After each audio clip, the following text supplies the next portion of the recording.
मैं दिनेश के और आप सबका स्वागत है न्यूज़ टाइम।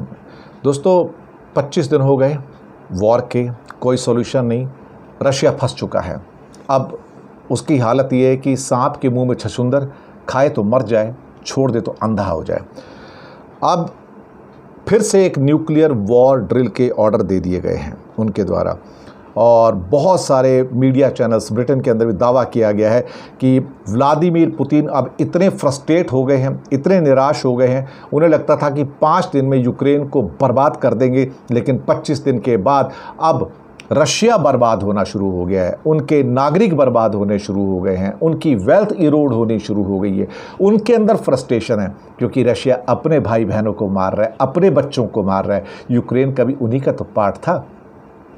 इसके लिए वहाँ पर अंदर से बहुत सारी चीज़ें निकल के आ रही हैं कि क्या पुतिन का भी कत्ल हो सकता है। अब उसको इतना डर हो गया कि कोई उसका अपना आदमी उसका कत्ल कर सकता है, क्योंकि लोग उसके खिलाफ होते जा रहे हैं, पुतिन के खिलाफ होते जा रहे हैं। और 25 दिन तक यूक्रेन ने हथियार नहीं डाले हैं और ना ही डालेगा, और जिससे पुतिन इतने नाराज़ हैं और उन्होंने कहा कि मैं तो इसको बर्बाद करके छोड़ूंगा, जो मर्जी हो जाए।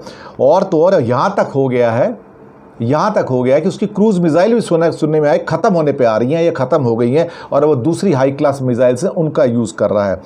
अब ये भी पता चला है कि पुतिन की फैमिली को एक तेह अल्ताई एक रेंज है, माउंटेन रेंज है, वहाँ पे एक हाईटेक जो कि अंडरग्राउंड बंकर है, वहाँ पर शिफ्ट कर दिया गया है, क्योंकि ये पुतिन की एक ख़तरनाक योजना है। और वो शायद हो सकता है जब उसको लगेगा कि वो नहीं जीत पाएगा यूक्रेन के खिलाफ, तो वहाँ पर फिर वो डूम्सडे के एक प्लान है उसका, जिसमें वो परमाणु युद्ध करेगा, एटम बम गिराएगा, और उसके बाद एक तरह से देखा जाए तो यूक्रेन को जीतने की कोशिश करेगा। लेकिन पुतिन अपने चाल में फंस गए हैं, अपनी दुनिया में फंस गए हैं। अब उनको लगता है कि वहाँ से वो निकल नहीं सकते हैं। तो ऐसे में इंसान या तो आत्महत्या कर लेता है या फिर दूसरे को बर्बाद कर देता है। लेकिन दूसरे को अगर बर्बाद करता है, अगर परमाणु बम गिराता है, एटम बम गिराता है यूक्रेन पर, तो फिर उसके बाद रशिया का बचना भी बहुत मुश्किल होगा, क्योंकि फिर ये दुनिया में रशिया एक ऐसे आइसोलेटेड कंट्री के रूप में रहेगा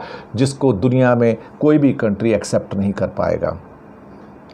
अब इधर कुआं तो उधर खाई, पुतिन की समझो मौत आई। शुक्रिया।